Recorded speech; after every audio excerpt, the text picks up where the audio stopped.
me just say from the get-go, this car is amazing. It feels amazing to drive. Every time I get back into this car, sometimes I wonder, why am I wasting time with these other cars? This car is just such a beast. Straight away, the car's top speed 264 on this track. I think that's the fastest time alongside the C7. So its straight line speed is really good. Its braking is lacking. Yeah, definitely not very good there. It has to brake, I'd probably say, at least 30 to 40 meters quick earlier than I say the best car at braking, maybe the Audi R8.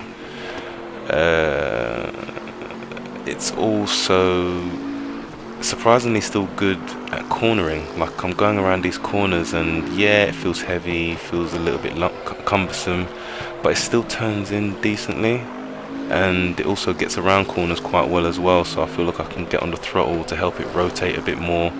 Like, there's a lot of play with this car that's really good, despite it not being amazing at cornering.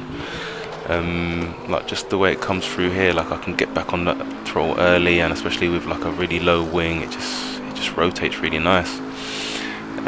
Downside, well, one of the downsides is it's got so much power or torque or whatever. Like, on the low corners, you have to be really careful how you exit in out of the corner, because you can easily use too much gas, and the car will spin out quite a lot. You can still recover, but you definitely have to be very careful when coming out of the slow corners, like at the chicanes and La Source as well, hairpin. What else can I say about this car? I mean, like I said, it's just a joy to drive. I mean, everybody who knows this channel for a while now knows that I love driving the Bentley. The Bentley's like my favourite car in RaceRoom or GT3 class anyway, before the update. And after the update, yeah, it's lost a bit of pace, but yeah, it still drives great. Still love the way it turns. Let's see what else here. Fuel wise, it's not the worst, which is a good thing, I guess. Like, for a car like this, it has a full tank of 115. Let me take a look here. Yeah, full tank of 115. Its fuel consumption is it's basically bang in the middle. It's I think I've tested 4 cars, and it's basically the best out of the worst 4. So out of the worst 4 in terms of fuel consumption, you've got the 650S at 4, AMG at 4.25, and the C7 at 4.6, and this Bentley comes in at 3.85. So, but I mean, like, the time I put in here was practically a 16 dead, and I'm pretty sure I could beat that by another 2-3 attempts, and I'm sure like really fast guys will be doing like a mid 15 to low 15 with this car.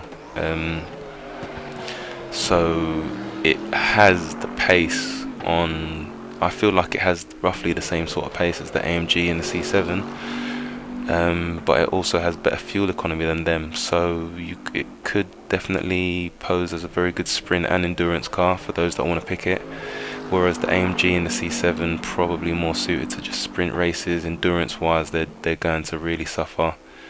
They probably wouldn't suffer too, but okay, let's take a look. For a 90-minute race, that the Bentley would need 154 litres. It has a tank of 115, so you're going to have to put in 39. Then let's say the C7 has a tank of 120, needs to put in 184. That means 184, that's 64 basically. So a difference of, oh wow, that is quite a bit actually. 25 litres, that's 12 seconds extra in the pits. Yeah, that can be quite a bit. For the C7 AMG, a little bit shorter, maybe by about 3-4 seconds. So yeah, definitely has a decent advantage on them, especially when, like I said again, I feel like it can do similar pace to them. But yeah, obviously the R8s, the C7, 911, and the M6 are gonna be much better at fuel. So definitely take that into consideration.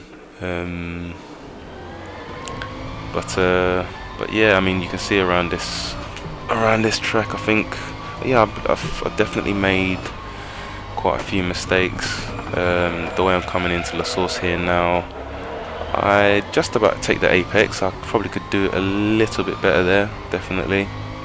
which will allow me to get on the power a little bit earlier. Coming up Eau Rouge now, it's basically full throttle. There's no need to lift. Just got to make sure you time your turning points. Nothing really to worry about there. And then you'll see the top speed coming up here, the 264. But then you'll notice I brake just before the 100, whereas with the others I can brake on the 100. Turning ain't too bad. Ride that left quite hard. A little bit oversteer, but again, use that trick to ride the inside curb there to help the car turn again, so that works. Some might say I was a bit late on the brakes there, but I feel I can get back on the throttle quite early here and the car's still turning. Same here. Again, use the trick on the curb, on the inside curb. Brake point here is roughly the same as the others, but I feel like its turning is slightly better than a few other cars.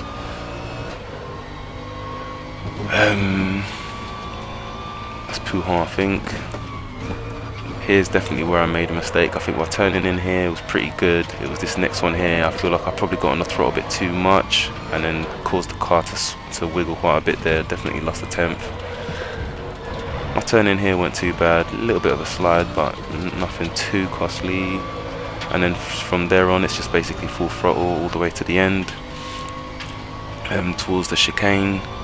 But yeah, man, like just pleasure to drive. Like I just really enjoyed driving this. So I may be a little bit biased because obviously I'm used to driving the Bentley.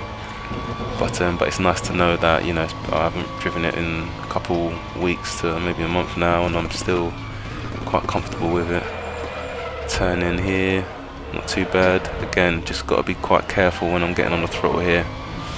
Back on the throttle, because it can lose traction a lot, so you have to be careful. Definitely don't go in first gear. Well, for me, I couldn't go in first gear, that's for damn sure. But yeah, man, anyway, hopefully the setup, you know, helps you guys, or you can tinker it to how you guys need it. But again, thanks for watching, and I'll speak to you soon.